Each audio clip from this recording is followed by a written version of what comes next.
Escuchamos a Jepe con esta hermosa canción que se llama Alfabeto para comenzar este capítulo del semáforo en Radio Universidad de Chile. Y si yo les digo o les pregunto qué hay entre la calle Bandera y la calle Compañía, usted estará pensando, hay un hermoso lugar, un museo único en América. Se trata del Museo Chileno de Arte Precolombino y hoy nos visita Cecilia Puga, su directora. ¿Cómo está, Cecilia?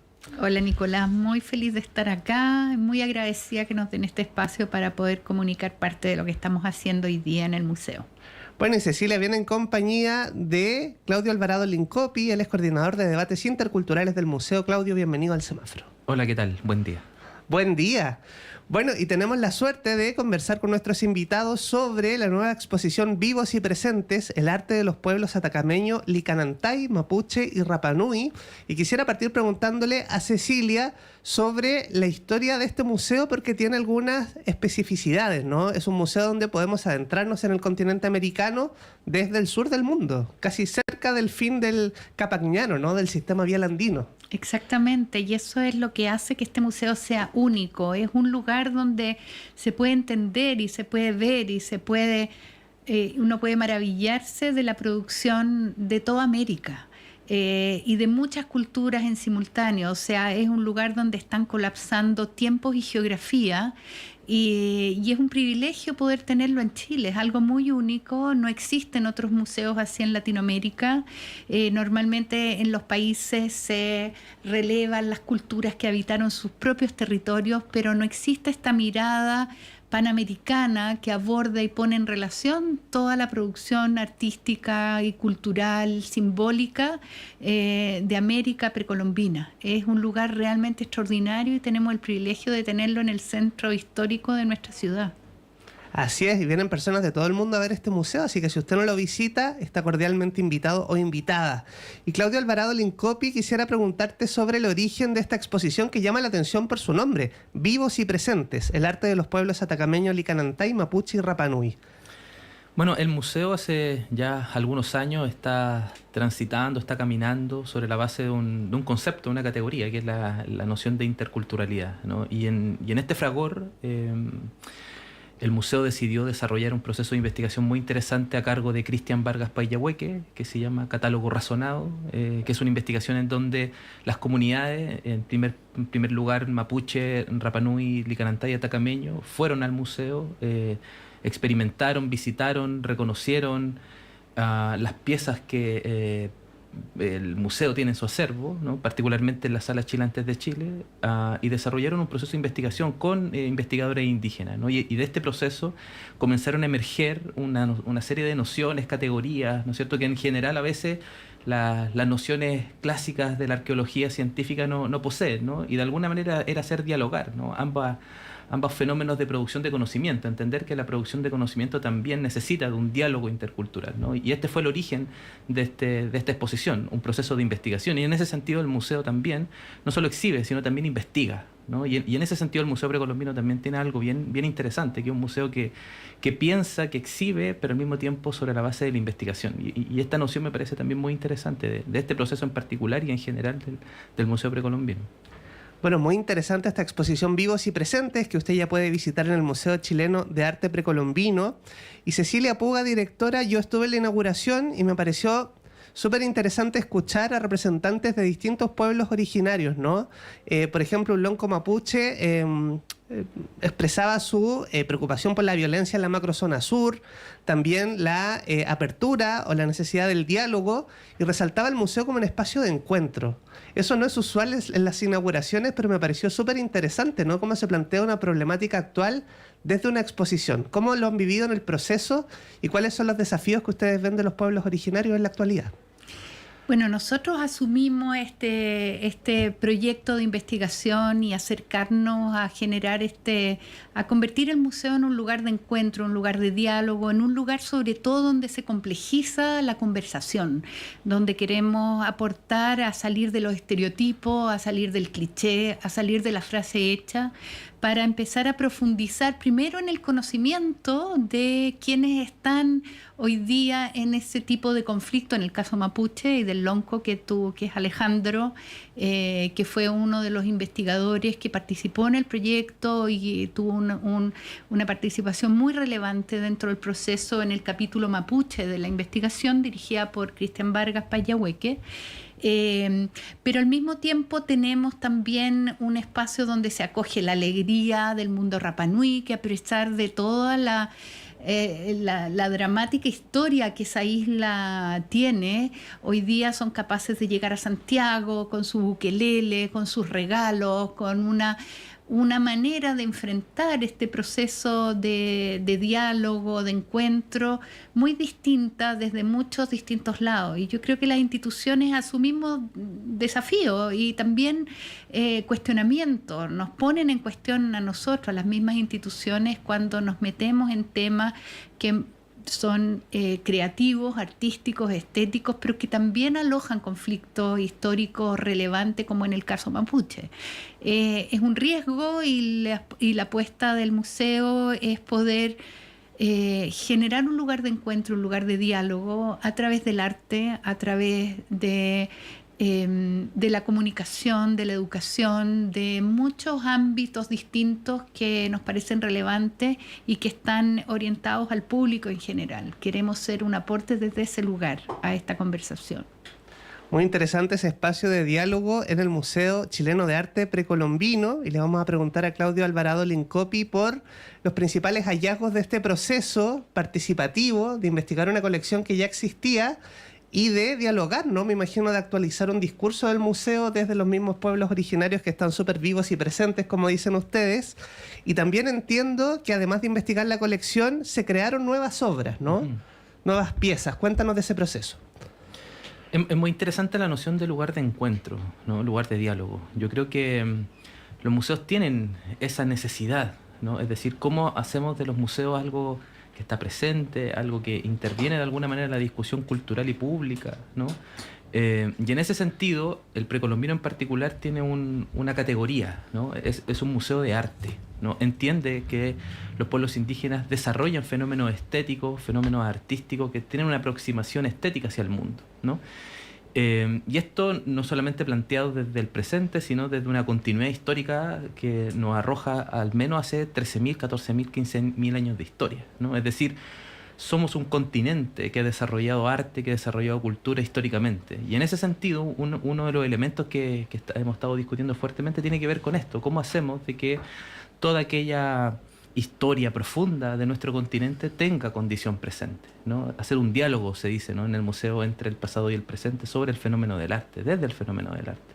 Entonces, producir, ¿no es cierto?, obras artísticas contemporáneas, ¿no es cierto?, pero desde los andamiajes tradicionales también, ¿no? Porque en general estamos acostumbrados a observar el arte contemporáneo indígena también bajo los códigos también del arte contemporáneo. Aquí lo que hubo fundamentalmente es ir hacia las estéticas profundas de los pueblos para desarrollar estéticas contemporáneas. Y esto nos arroja también distintos elementos, desde composiciones artísticas más tradicionales, ¿no? Algo que uno podría decir, esta obra perfectamente pudo haber sido desarrollada en el siglo XVIII o el siglo XIX, pero otras obras que sobre la base de técnicas tradicionales se innova también, ¿no? Por ejemplo, la producción en cerámica de Digüeñes, ¿no? Es decir, toda una producción artística que está en la fricción entre pasado y presente, fundamentalmente porque el museo está entendiendo y está intentando colocar esto en el debate público, que los pueblos indígenas también tienen una continuidad histórica, y que es una continuidad histórica que no le pertenece solamente a los pueblos indígenas.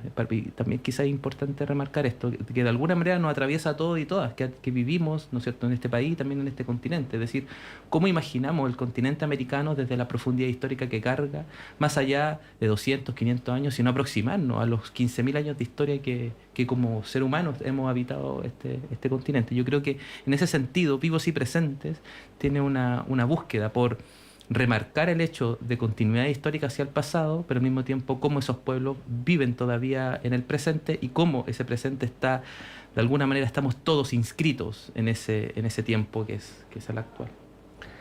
Y Cecilia Puga, directora del Museo Chileno de Arte Precolombino, quisiéramos preguntarle sobre algún saber, bueno, ha cambiado la noción de patrimonio, ¿no? Más bien de un patrimonio material a este patrimonio vivo, cultural, inmaterial.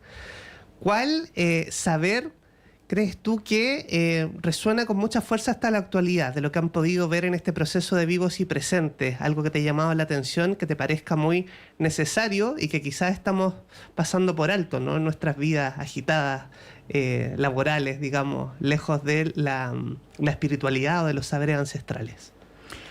Mira, yo creo que para nosotros ha sido un proceso de aprendizaje súper importante, y de aprendizaje en términos tanto humanos como políticos, académicos, muy grande. Y creo que el gran regalo que nos dejaron nuestros investigadores que participaron en el catálogo razonado, en el que está, además de Cristian Vargas, está Enrique Carrasco y está Ulises Cárdenas y Varinia Varela del museo, que es un equipo de investigadores que son los que lideran este proceso, es entender que la realidad no es unívoca, que la lectura de la realidad, de esa realidad, no es unívoca, que hay distintas maneras de aproximarse incluso a un objeto. Nosotros hemos entendido los objetos precolombinos y los objetos patrimoniales como piezas arqueológicas que se inscriben en la historia de una manera con códigos determinados por el mundo occidental. Y el mundo indígena entiende esos objetos de una manera totalmente distinta, radicalmente distinta a nosotros. Pero el objeto está ahí, es una presencia física, concreta, la podemos ver, la podemos tocar. Sin embargo, representa una realidad muy distinta para cada uno de estos grupos que la miran. Y yo creo que en esa posibilidad de tener un diálogo en la que habemos sentados en la mesa distintas personas que tienen distintas experiencias, culturas, etcétera, poder mirar el mismo objeto y decir este objeto es esto, y el otro decir este objeto es esto otro, y estar de acuerdo en que existe la posibilidad de que ese diálogo y que esa realidad sea múltiple, creo que es el mayor aprendizaje, que es un aprendizaje que yo pienso que tenemos que extrapolar a muchos más ámbitos de nuestra vida política, social, en países como el nuestro, en que convivimos con esta cultura mucho más diverso, en que somos realidades culturales mucho más diversos. Nosotros lo llevamos a un plano más simple, que es hablar sobre un objeto que nos emociona a todos. La realidad, obviamente, política y social de un país es mucho más compleja, pero creo que esa posibilidad de escuchar al otro, de aceptar que lo que él está viendo y su relación con ese objeto es distinta a la que yo estoy viendo, de escucharlo y de tratar de entendernos, y también de emocionarse con esa manera de relacionarse con el medio ambiente, con las piezas, con la manualidad, con los oficios, con lo que estas piezas transportan a nuestro presente. Creo que para nosotros ese es el mayor aprendizaje, y si logramos traspasar esto un poco, aunque sea al público, a los niños, a los miles de niños que nos visitan cada año y que ven la exposición, yo creo que contribuimos con un granito de arena a hacer de este país un país mejor. Bueno, es bien sorprendente el pasado, ¿no? Aproximarse desde las exposiciones, bueno, tanto la permanente, que también creo que podemos dedicarle algunos minutos, ¿no? Cuéntanos, Claudia Alvarado Lincopi, sobre Chile antes de Chile, para quienes no hayan tenido la fortuna de conocer esa exhibición. Bueno, de hecho, Vivos y Presentes de alguna manera está articulada con Chile antes de Chile, ¿no? La investigación que decíamos, catálogo razonado, surge precisamente desde las piezas que están en exhibición en la sala Chile antes de Chile. Que es una exhibición súper interesante porque en principio recorre todo nuestro país, ¿no? Es decir, es un intento por construir una sala que señala de que Chile, ¿no? Este territorio que ya identificamos como Chile, tiene una historicidad, ¿no es cierto? Tiene una larga trayectoria histórica que la funde de alguna manera hacia los 8.000, 10.000 años de historia, ¿no? Es decir, intentar el solo gesto temporal, ¿no es cierto? A veces puede ser abrumador, pero al mismo tiempo muy creativo. Es la posibilidad de imaginarnos, ¿no? No únicamente con una perspectiva histórica limitada en términos temporales, sino abrazar grandes temporalidades. Yo creo que de alguna manera la sala en Chile antes de Chile tiene ese sentido fundamentalmente. Ahora, si uno podría marcar diferencias, porque sin duda tiene diferencias, tiene que ver con esto, ¿no? Con el intento de ir a rescatar estos conocimientos desde los pueblos indígenas para generar una exposición. Eso es vivo y presente. Y al mismo tiempo, y quería profundizar en un elemento que señalaba Cecilia recién, que tiene que ver fundamentalmente con la noción de lo vivo. de alguna manera vivos y presentes, tiene esta dimensión actual, ¿no? Esta idea de decir, están vivos los pueblos, están presentes, pero también hay una reflexión sobre lo vivo. ¿Qué significa la vida? ¿Qué significa estar vivo? ¿Qué significa lo vivo en el mundo? ¿No? Y en ese sentido, el mundo indígena tiene una aproximación probablemente mucho más holística, ¿no? Que piensa de alguna manera lo vivo no únicamente en torno al humano, por ejemplo, ¿no? Lo vivo no es únicamente lo que acontece alrededor del humano, sino que es lo que acontece al interior de lo que el mundo mapuche define como el Itofin Moñén, por ejemplo, ¿no? De hecho, estas nociones fueron muy importantes en el transcurso de la producción de la exposición, ¿no? Y también de catálogo razonado. La noción de mana, por ejemplo, en el mundo Rapa Nui, es decir, estas energías que generan creatividad, ¿no? ¿De dónde proviene la creatividad, por ejemplo? ¿De dónde proviene aquello que emerge, ¿no es cierto?, como posibilidad de lo vivo? Creo que ahí hay vínculos muy interesantes que todavía nos falta incluso trenzar aún más con los conocimientos que hoy día están muy también en boga, ¿no? Estoy pensando en la autopoiesis, por ejemplo, de Varela y de Maturana, ¿no? Es decir, nociones que abren posibilidades para imaginar qué significa la vida, ¿no? Y en ese sentido la exposición también se abre hacia ella. No es una exposición solamente que está diciendo estamos presentes, ¿no? Es una exposición que busca también decir qué significa la vida, ¿no? Y yo creo que eso es una pregunta fundamental, digamos, en nuestra actualidad. ¿Qué significa estar vivo? Y en ese sentido yo creo que la apuesta de esta exposición, que es una segunda lectura, ¿no? Es la capa de lectura que va por abajo de alguna manera desarrollándose, y que me parece también muy interesante, que tiene que ver también con el fenómeno museográfico, por ejemplo. Se hablaba en un momento de que la museografía está constituida por amebas, ¿no? Como por células, ¿no? La pregunta por lo celular, la pregunta por la ameba, la pregunta por cómo se desenvuelve la vida y cómo se reproduce, ¿no? Cómo se desarrolla, de alguna manera también está inscrito en la exposición. Desde, insisto, nociones como Trofim Moñén, nociones como mana, ¿no es cierto? Nociones que nos permiten acercarnos a otras formas de comprender el desarrollo de la vida, ¿no? Que es una pregunta, desde mi punto de vista, muy general, muy universal también, ¿no? La exposición no solamente busca decir de alguna manera estas son las particularidades de estos pueblos, sino que intenta imaginar un problema más general, más universal, que en este caso en particular tiene que ver en torno a la pregunta de la vida, ¿no? Y en ese sentido podríamos hacer ahí unas tensiones con Chile antes de Chile, ¿no? Por ejemplo, la definición del color de la sala, ¿no? Una sala más clara, la otra más oscura. Creo que igual hay unas tensiones interesantes que vale la pena en ese sentido recorrer en paralelo, ¿no? Ir a Chile antes de Chile, ir a Vivos y Presentes, ver cómo se desarrolla un diálogo, que es un diálogo que el museo está desarrollando de alguna manera prefigurando su futuro también, ¿no? El museo está imaginándose a sí mismo de alguna manera en el presente también. Esta exposición es parte de un derrotero, de mi punto de vista, más largo, que hace algunos años ya estamos desarrollando en el museo, y en ese sentido invito a visitar tanto Chile antes de Chile como la sala, como la exposición Vivos y Presentes, porque pueden encontrar allí un bonito diálogo. Bueno, y pienso en la naturaleza, pienso en Gabriela Mistral, a quien celebramos con tanta fuerza la semana pasada por los 80 años del Nobel, pienso en Violeta Parra, en la Pachamama, la Madre Tierra, todos esos conceptos que se van cruzando. Y Cecilia Puga, ya se nos va el tiempo, pero entiendo que esta exposición tiene actividades gratuitas vinculadas, ¿no? Puede ser un tremendo panorama para las vacaciones. Totalmente. Nosotros tenemos primero, la exposición es de muy fácil acceso. Una exposición cuesta entrar 3.000 pesos para el público chileno. Para el público extranjero tenemos una tarifa mayor, y para los estudiantes es mucho más barato. Por lo tanto, es un panorama para todos. Y efectivamente tenemos una parrilla de actividades de extensión muy grande que se va a ir desarrollando, y que invito a todos a meterse a la página web del museo o al Instagram, donde se va a ir dando a conocer cada una de estas actividades. Pero hay proyectos para niños, hay visitas guiadas. Las visitas guiadas son gratis, no hay que pagar adicional, y creo que es una experiencia muy linda ir acompañado de un educador del museo que te introduce en niveles más profundos que lo que uno simplemente obtiene al mirar y leer los textos. Entonces, es una invitación para toda la familia.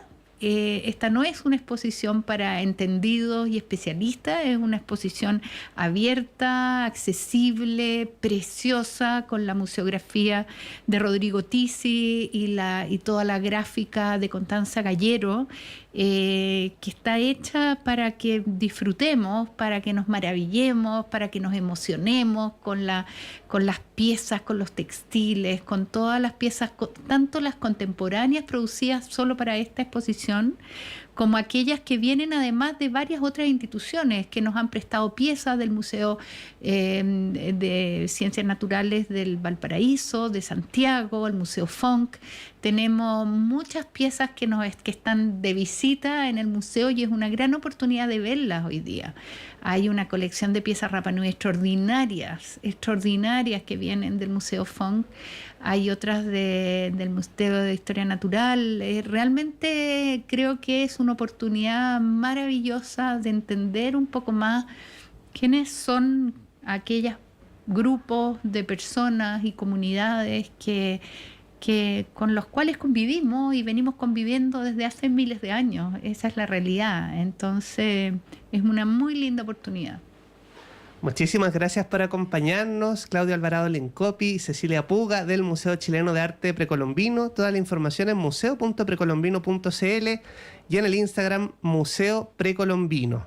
Última pregunta, cortito, ¿por qué hay que ir a ver esta exposición Vivos y Presentes? Es interesante, creo que tiene un derrotero bonito también para experimentar la vitalidad de los pueblos indígenas y de alguna manera desarrollar un encuentro intercultural tan necesario que tenemos que desarrollar hoy día también como sociedad, como país. Conocernos, si tenemos que mirarnos al ojo y conocernos. Yo creo que ese es el elemento vital que está promoviendo el museo, ser un espacio de encuentro, ser un espacio de diálogo, podemos conversar. Y además podemos maravillarnos con la belleza, con la expertise, con la capacidad creativa, con el arte que está alojado en todas esas comunidades desde épocas antiguas hasta el presente. Creo que es emocionante también ver la producción material que hay en el museo hoy día en esa exposición. Muchas gracias por esta invitación a conocernos. Nosotros vamos a una breve pausa y volvemos con Jorge Campos, músico integrante de la Banda de la Memoria, que se presenta este jueves 18 de diciembre en Sala Máster. No se vayan.